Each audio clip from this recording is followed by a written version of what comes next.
নমস্কাৰ সকলোকে স্বাগতম জনাইছো নিমাত ষ্টাডি পইণ্ট চেনেলটোলৈ। আজি আমি এই ভিডিঅ'টোৰ মাধ্যমেৰে BA second semester political science unit 3 অনুষ্ঠানসমূহ কাৰ্যপালিকা সংসদ ন্যায়পালিকা শীৰ্ষক পাঠৰ সকলোবোৰ মোষ্ট ইম্পৰ্টেণ্ট অতি চমু প্ৰশ্ন উত্তৰ আলোচনা কৰিম। আজিৰ এই ভিডিঅ'টোত আমি যিবোৰ প্ৰশ্ন উত্তৰ আলোচনা কৰিম এইবোৰ প্ৰশ্ন উত্তৰ তোমালোকৰ এক্সামত প্ৰায় আহি থাকে, চ' ভিডিঅ'টো প্লিজ শেষলৈকে চাবা। যদি তুমি এতিয়ালৈকে এই চেনেলটো ছাবস্ক্ৰাইব কৰা নাই তেন্তে প্লিজ চেনেলটো ছাবস্ক্ৰাইব কৰি দিবা আৰু এইটো ভিডিঅ' তোমালোকৰ বন্ধু বান্ধৱী অথবা পলিটিকেল ছায়েন্সৰ হোৱাটছআপ গ্ৰুপত শ্বেয়াৰ কৰি দিবা। মৰমৰ ছাত্ৰ ছাত্ৰীসকল, এইটো ভিডিঅ'ৰ ডেছক্ৰিপশ্যনত BA ছেকেণ্ড ছেমিষ্টাৰ পলিটিকেল ছায়েন্সৰ সকলো ইউনিটৰ ভিডিঅ'ৰ প্লে'লিষ্টৰ লিংক দিয়া আছে, তাত ক্লিক কৰি তোমালোকে সকলো ইউনিটৰ ভিডিঅ'বোৰ চাই ল'বা। চ' ব'লা তেন্তে বেছি পলম নকৰি আজিৰ ভিডিঅ'টো আমি আৰম্ভ কৰোঁ। অতি চমু প্ৰশ্ন উত্তৰ। 1 নম্বৰ প্ৰশ্ন, ভাৰতীয় সংবিধানৰ ৰক্ষক কাক বোলা হয়? উত্তৰ, ভাৰতীয় সংবিধানৰ ৰক্ষক উচ্চতম ন্যায়ালয়ক বোলা হয়। 2 নম্বৰ প্ৰশ্ন, কোনখন সদন অধিক শক্তিশালী? উত্তৰ, লোকসভা। 3 নম্বৰ প্ৰশ্ন, ভাৰতৰ ন্যায়িক ব্যৱস্থাৰ শিখৰত অৱস্থিত ন্যায়ালয়খনৰ নাম কি? উত্তৰ, ভাৰতৰ ন্যায়িক ব্যৱস্থাৰ শিখৰত অৱস্থিত ন্যায়ালয়খনৰ নাম হ'ল উচ্চতম ন্যায়ালয়। মৰমৰ ছাত্ৰ ছাত্ৰীসকল, ভিডিঅ'টো আগবঢ়োৱাৰ আগতে এটা সুখবৰ। তোমালোকৰ বাবে আমি অতি কম মূল্যত মাত্ৰ 59 টকাত BA second semester political science complete question answer guide প্ৰস্তুত কৰিছোঁ, য'ত প্ৰতিটো ইউনিটৰ A to Z প্ৰশ্ন উত্তৰ বিশদভাৱে আলোচনা কৰা হৈছে। যিবোৰ প্ৰশ্ন উত্তৰ পঢ়িলে তোমালোকৰ পৰীক্ষাত 100% কমন পৰাটো নিশ্চিত। যোৱা বছৰ হাজাৰ হাজাৰ ছাত্ৰ ছাত্ৰীয়ে এই ই-বুকটো কিনিছিল আৰু তেওঁলোকে পৰীক্ষাত ভাল ফলাফল দেখুৱাবলৈ সক্ষম হৈছিল। তোমালোকেও যদি মাত্ৰ 59 টকাত এই ই-বুকটো পাৰচেছ কৰিব বিচৰা তেন্তে এইটো ভিডিঅ'ৰ ডেছক্ৰিপশ্যন বা পিন কমেণ্টত দিয়া লিংকত ক্লিক কৰি ই-বুকটো ডাইৰেক্ট ডাউনলোড কৰি লৈ লোৱা অথবা স্ক্ৰীণত দিয়া হোৱাটছআপ নাম্বাৰত আমাৰ টীমৰ লগত কণ্টেক্ট কৰি নিশ্চিন্ত মনে ই-বুকটো পাৰচেছ কৰি লৈ লোৱা। ধন্যবাদ। 4 নম্বৰ প্ৰশ্ন, ভাৰতৰ প্ৰকৃত কাৰ্যপালিকা কোন? উত্তৰ, ভাৰতৰ প্ৰকৃত কাৰ্যপালিকা হ'ল প্ৰধানমন্ত্ৰী আৰু মন্ত্ৰীসভা। 5 নম্বৰ প্ৰশ্ন, ভাৰতীয় সংসদৰ উচ্চ সদনৰ নাম কি? উত্তৰ, ভাৰতীয় সংসদৰ উচ্চ সদনৰ নাম হ'ল ৰাজ্যসভা।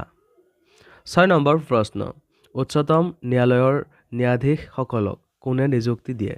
উত্তৰ, উচ্চতম ন্যায়ালয়ৰ ন্যায়াধীশসকলক ভাৰতৰ ৰাষ্ট্ৰপতিয়ে নিযুক্তি দিয়ে। 7 নম্বৰ প্ৰশ্ন, কেন্দ্ৰীয় মন্ত্ৰী পৰিষদৰ প্ৰাণ কেন্দ্ৰস্বৰূপ বুলি কাক কোৱা হয়? উত্তৰ, কেন্দ্ৰীয় মন্ত্ৰী পৰিষদৰ প্ৰাণ কেন্দ্ৰস্বৰূপ বুলি প্ৰধানমন্ত্ৰীক কোৱা হয়। 8 নম্বৰ প্ৰশ্ন, এখন বিধেয়ক আইনত পৰিণত হ'বলৈ কাৰ স্বাক্ষৰৰ প্ৰয়োজন? উত্তৰ, এখন বিধেয়ক আইনত পৰিণত হ'বলৈ ৰাষ্ট্ৰপতিৰ স্বাক্ষৰৰ প্ৰয়োজন। 9 নম্বৰ প্ৰশ্ন, ৰাজ্যসভাৰ মুঠ সদস্য কিমান? উত্তৰ, ৰাজ্যসভাৰ মুঠ সদস্য 250 জন। 10 নম্বৰ প্ৰশ্ন, লোকসভাৰ মুঠ সদস্য কিমান? উত্তৰ, লোকসভাৰ মুঠ সদস্য 545 জন। 11 নম্বৰ প্ৰশ্ন, ৰাজ্যসভাৰ প্ৰধান সভাপতি কোন?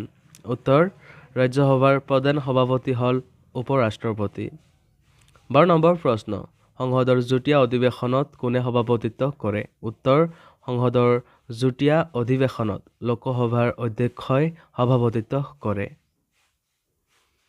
13 নম্বৰ প্ৰশ্ন, লোকসভাত গৃহীত বিত্ত বিধেয়কত ৰাজ্যসভাই কিমান দিনৰ ভিতৰত অনুমোদন জনাব লাগে? উত্তৰ, লোকসভাত গৃহীত বিত্ত বিধেয়কত ৰাজ্যসভাই 14 দিনৰ ভিতৰত অনুমোদন জনাব লাগে। 14 নম্বৰ প্ৰশ্ন, সংসদৰ যুটীয়া অধিৱেশন কোনে আহ্বান কৰে? উত্তৰ, সংসদৰ যুটীয়া অধিৱেশন ৰাষ্ট্ৰপতিয়ে আহ্বান কৰে।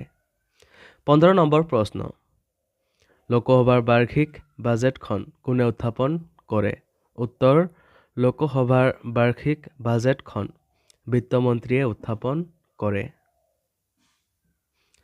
16 নম্বৰ প্ৰশ্ন, সংবিধানৰ কোনটো অনুচ্ছেদত উচ্চতম ন্যায়ালয়ৰ গঠন সম্পৰ্কে উল্লেখ আছে? উত্তৰ সংবিধানৰ 124 নং অনুচ্ছেদত উচ্চতম ন্যায়ালয়ৰ গঠন সম্পৰ্কে উল্লেখ আছে। 17 নম্বৰ প্ৰশ্ন উচ্চতম ন্যায়ালয়ৰ ন্যায়াধীশ এজনে কিমান বছৰ বয়সত অৱসৰ গ্ৰহণ কৰে? উত্তৰ উচ্চতম ন্যায়ালয়ৰ ন্যায়াধীশ এজনে 65 বছৰ বয়সত অৱসৰ গ্ৰহণ কৰে। 18 নম্বৰ প্ৰশ্ন উচ্চতম ন্যায়ালয়ৰ ন্যায়াধীশৰ বিৰুদ্ধে সংসদত উত্থাপিত প্ৰস্তাৱটো কিমান সংখ্যক সদস্যৰ দ্বাৰা সমৰ্থিত হ'ব লাগে? উত্তৰ উপস্থিত থকা সদস্যৰ 2/3 আৰু মুঠ সদস্যৰ আধাতকৈ বেছি। 19 নম্বৰ প্ৰশ্ন উচ্চ ন্যায়ালয়ে সংবিধানৰ কিমান নং অনুচ্ছেদ অনুসৰি মৌলিক অধিকাৰ বলৱৎ কৰাৰ বাবে লেখ জাৰি কৰিব পাৰে? উত্তৰ উচ্চ ন্যায়ালয়ে সংবিধানৰ 226 নং অনুচ্ছেদ অনুসৰি মৌলিক অধিকাৰ বলৱৎ কৰাৰ বাবে লেখ জাৰি কৰিব পাৰে। 20 নম্বৰ প্ৰশ্ন ভাৰতীয় সংবিধানে ভাৰতত একক আৰু কেন্দ্ৰীভূত ন্যায়িক ব্যৱস্থা প্ৰৱৰ্তন কৰিছে, শুদ্ধ নে অশুদ্ধ? উত্তৰ শুদ্ধ। মৰমৰ ছাত্ৰ ছাত্ৰীসকল আজিলৈ এইখিনিয়ে। তোমালোকক যদি আৰু অধিক প্ৰশ্ন উত্তৰ লাগে অথবা এতিয়ালৈকে মাত্ৰ 59 টকাত BA second semester political science complete question answer গাইডটো পাৰচেছ কৰা নাই তেন্তে এইটো ভিডিঅ'ৰ ডেছক্ৰিপশ্যন বা পিন কমেণ্টত দিয়া লিংকত ক্লিক কৰি এই বুকটো ডাইৰেক্ট ডাউনলোড কৰি লৈ লোৱা অথবা স্ক্ৰীণত দিয়া হোৱাটছআপ নাম্বাৰত আমাৰ টীমৰ লগত কণ্টেক্ট কৰি নিশ্চিন্ত মনে এই বুকটো পাৰচেছ কৰি লৈ লোৱা। ধন্যবাদ।